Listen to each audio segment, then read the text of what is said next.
నమస్తే శ్రీ మాత్రే నమః శ్రీ గురుభ్యో నమః.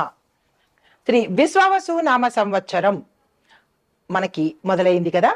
అయితే ఏప్రిల్ నెల 2025 మాస ఫలితాలు ఎలా ఉండబోతున్నాయి అంటే, ఉగాది అయిపోయిన వెంటనే ప్రతి ఒక్కళ్ళకి ఉత్సాహంగా ఉంటుంది. అమ్మో ఏప్రిల్ నెల వచ్చేసింది, మాకెలా ఉంటుంది, మాకెలా ఉంటుంది, కష్టాలు తీరిపోతాయా, సుఖాలు వస్తాయా, సంతోషాలు ఉంటాయా అని ప్రతి ఒక్కళ్ళు ఆతృతతో ఎదురు చూసే సమయం వచ్చేసింది. అయితే ఈ ఏప్రిల్ నెలలో మనము గ్రహస్థితులు ఎలా ఉండబోతున్నాయి, ఏ ఏ రాసులు ఎలా ఫలితాలు పొందుతారు, దీనితో పాటుగా ఏ గ్రహము ఏ ఇంటి నుంచి అంటే వాటి యొక్క స్వస్థానం నుంచి ఏ స్థానంలోకి వెడుతున్నాయి, ఏ ఇంట అంటే ఏ రాశిలో గ్రహ సంచారం చేస్తున్నాయి, ఇచ్చే ఫలితాలేంటి, ఏ సమయంలో మారుతున్నాయి అనే మొత్తము పరిశీలన ఇప్పుడు నేను మీ ముందు ఉంచబోతున్నాను. మీ ఉత్సాహం కూడా అర్థమైంది. అయితే ముందుగా గ్రహస్థితులు పరిశీలించినట్టయితే అన్ని రంగాల వాళ్ళకి అంటే మేషరాశిలో మనకి చాలా రంగాల వాళ్ళు ఉంటారు కదా, ఈ అన్ని రంగాల వాళ్ళకి శుభ ఫలితాలు తర్వాత పరిహారాలు చెప్తాను. దీంతో పాటు విద్య, ఉద్యోగము, వ్యాపారము, వ్యవసాయము, ఆరోగ్యము, కుటుంబము, రాజకీయాలు, దేశ ఆర్థిక పరిస్థితి మీద సమగ్ర విశ్లేషణ ఇస్తాను. తర్వాత ఇవన్నీ ఇవ్వడంతో పాటు మీ సమస్యలకి పరిష్కారాలు కూడా వివరంగా చెప్తాను. అయితే ముందు ఏప్రిల్ నెలలో గ్రహస్థితి ఎలా ఉండబోతోంది అంటే కనుక, ముందుగా సూర్యుడు మీన రాశిలో ఏప్రిల్ 13 వరకు ఉంటాడు. ఆ తరువాత అంటే 14వ తారీఖు నుంచి మేషరాశిలోకి ప్రవేశం చేస్తున్నాడు. తర్వాత చంద్రుడు ఈ నెల మొత్తము రాశి చక్రంలోనే సంచారం చేస్తాడు. కుజుడు ఏప్రిల్ 4వ తారీఖున మేషరాశిలోకి మార్పు చెందుతాడు. తరువాత బుధుడు మేషరాశిలో ఏప్రిల్ 10 వరకు వక్రస్థితిలో ఉండి ఆ తరువాత వృద్ధి స్థితిని పొందుతాడు.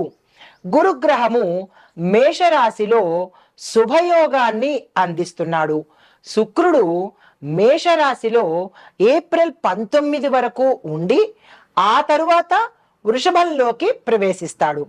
శనీశ్వరుడు కుంభరాశిలో స్వగ్రహ స్థితిలో ఉండి దీర్ఘకాల ప్రభావాన్ని చూపిస్తున్నాడు. అయితే రాహు కేతువులు మీనంలోను కన్యా రాశుల్లోనూ వీరిద్దరూ కొనసాగుతూ ఉంటారు. అయితే ఈ కొనసాగడంలో ముఖ్యమైన ప్రభావాలు ఎలా ఉండబోతున్నాయి అంటే కనుక, కుజగ్రహం మేషరాశిలో ప్రవేశించడం వల్ల శక్తి, ఉత్సాహము, కొత్త అవకాశాలు వస్తాయి. ఇది మొదటి పాయింట్. రెండో పాయింట్, బుధుడు వక్రస్థితి నుంచి సరి అయిన స్థితిలోకి రావడం వల్ల ఉద్యోగ వ్యాపార రంగాల్లో పాజిటివ్ మార్పులు జరుగుతాయి. తరువాత గురుడు శుభయోగాన్ని కలగజేస్తూ విద్య, ఉద్యోగ వ్యాపార రంగంలో ఉన్న వాళ్లకు లాభాలు, అభివృద్ధికి దోహదం చేస్తున్నాడు. అయితే శని భగవానుడు ఆయన యొక్క స్థితి దేని మీద ఉంది? రాజకీయ నేతల మీద, ప్రభుత్వ రంగాల్లో మార్పులు తీసుకురావడానికి ఈయన యొక్క ప్రభావము ఎక్కువగా కనపడుతోంది. ఇవి గ్రహస్థితులు, గ్రహాలు మారిన వారి వారి స్థితులు. అయితే ఇప్పుడు మనము మేషాది ద్వాదశ రాశుల వారికి ఎలా ఉండబోతోంది అనే అంశంలో తదుపరి రాశి తులారాశి.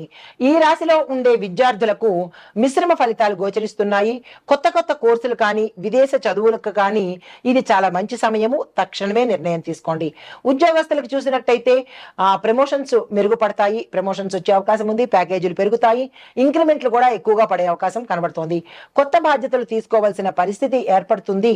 తీసుకున్నాక ఒత్తిడిని కూడా మీరు యాక్సెప్ట్ చేయాలి, ఒత్తిడిని కూడా తట్టుకునే ప్రయత్నం చేసుకోవాలి. వ్యాపారస్తులకు చూసినట్టయితే కొత్త వ్యాపారాలు ఎవరైనా ప్రారంభించాలనుకున్నా, విస్తరణ చేసుకోవాలనుకున్నా ఇది మంచి సమయం కాబట్టి ఆ ప్రయత్నం తప్పనిసరిగా చేసుకోండి. అయితే ఇక్కడ కొంతమంది వ్యాపారాలకు అంటే క్లాత్ బిజినెస్ చేసేవాళ్ళు, జ్యువెలరీ, క్రియేటివ్ ఫీల్డ్ లో ఉన్న వారికి మాత్రము విస్తృతమైన విశేషమైన లాభాలు వచ్చే అవకాశం గోచరిస్తోంది. అయితే వ్యవసాయదారులకు చూస్తున్నట్టయితే మీరు మీ నిష్పత్తిలో అంటే మీరు వ్యవసాయము పంటలు పండించే నిష్పత్తిలో కొంచెం మార్పు చేర్పులు వస్తాయి. అంటే మీరు పెట్టే ధనము, వేసే పంట, వీటిలో మార్పు చేర్పులు వస్తాయి, జాగ్రత్తలు తీసుకోండి. నీటికి సంబంధించినటువంటి ఎద్దడి వచ్చే అవకాశము, సమస్య వచ్చే అవకాశం ఉంది. ముందస్తు చర్యలు తప్పనిసరిగా పాటించుకోండి. ఆరోగ్యం పట్ల చూసినట్టయితే మీకు అనారోగ్య సమస్యలు మాటమాటికి వచ్చే అవకాశం ఉంది. మీరు గతంలో నెగ్లెక్ట్ చేసి ఉంటే అవి తిరిగి మళ్ళా పునరావృతం అవుతాయి కాబట్టి డాక్టర్ పర్యవేక్షణ ఈ సమయంలో తప్పనిసరిగా తీసుకోండి. దాంతోపాటు మీ ఆహార వ్యవహారాల్లో మార్పులు చేసుకోవాలి. ఎక్కడ పడితే అక్కడ ఏది పడితే అది స్ట్రీట్ ఫుడ్లు, ఫాస్ట్ ఫుడ్లు, స్లో ఫుడ్లు, ఈ ఫుడ్లు ఆ ఫుడ్లు అనేది ఇష్టానుసారంగా తీసుకుంటే నష్టపోయేది మీరే, తర్వాత బాధపడేది మీరే. కాబట్టి మీ యొక్క ఆహారంలో మార్పులు తీసుకోండి. ఏది పడితే తినడం కాకుండా ఇవే తినాలి, ఇవే చెయ్యాలి అనే నిర్ణయాలు తీసుకున్నట్టయితే ఆరోగ్యం బాగుంటుంది. లేదు అంటే అది మీ ఇష్టము. అయితే కుటుంబపరంగా చూసినట్టయితే కుటుంబంలో ఆనందకరమైన పరిణామాలు చోటు చేసుకుంటాయి. చిన్న చిన్న గొడవలు కూడా ఉండబోతున్నాయి. అది తీవ్రతరం అయ్యే అవకాశం ఉంది, జాగ్రత్తలు తీసుకోండి. రాజకీయ పరంగా చూసినట్టయితే పార్టీల మార్పుల వల్ల తీవ్రమైన ఒత్తిడి ఎదుర్కోవాల్సి ఉన్న పరిస్థితి రాజకీయ నాయకులకు ఉంటోంది. కొంతమంది రాజకీయ నాయకులకు ఊహించని పరిణామాలు, అన్ఎక్స్పెక్టెడ్ సిచ్యుయేషన్స్ మీరు భరించవలసిన పరిస్థితి. మీరు ఊహించలేరు, గతంలో అనుభవించలేని పరిస్థితులు ఇప్పుడు మీరు అనుభవించాల్సిన పరిస్థితి వస్తోంది. దానికి తగ్గట్టుగా ప్రణాళికలు వేసుకోండి. దేశ ఆర్థిక పరిస్థితి చూసినట్టయితే కనుక నూతన పెట్టుబడులు వృద్ధి అవుతాయి. ప్రభుత్వ రంగ అభివృద్ధికి ఇది అనుకూలమైన పరిస్థితి. అయితే ఈ రాశిలో ఉండే వారికి శుభాశుభ ఫలితాలు, ముందుగా శుభ ఫలితాలు, ఉద్యోగ వ్యాపారాల్లో పురోగతి ఉంటుంది, కుటుంబంలో ఆనందం ఉంటుంది.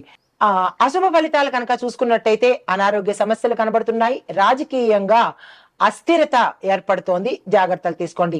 మీకు చెప్పదగిన పరిహారము లక్ష్మీ అమ్మవారిని పూజ చేయండి. ఎందుకు అంటే ఆర్థిక పరమైన ఇబ్బందులు, నష్టాలు గోచరిస్తున్నాయి కాబట్టి అది కొంత సానుకూలమవుతుంది.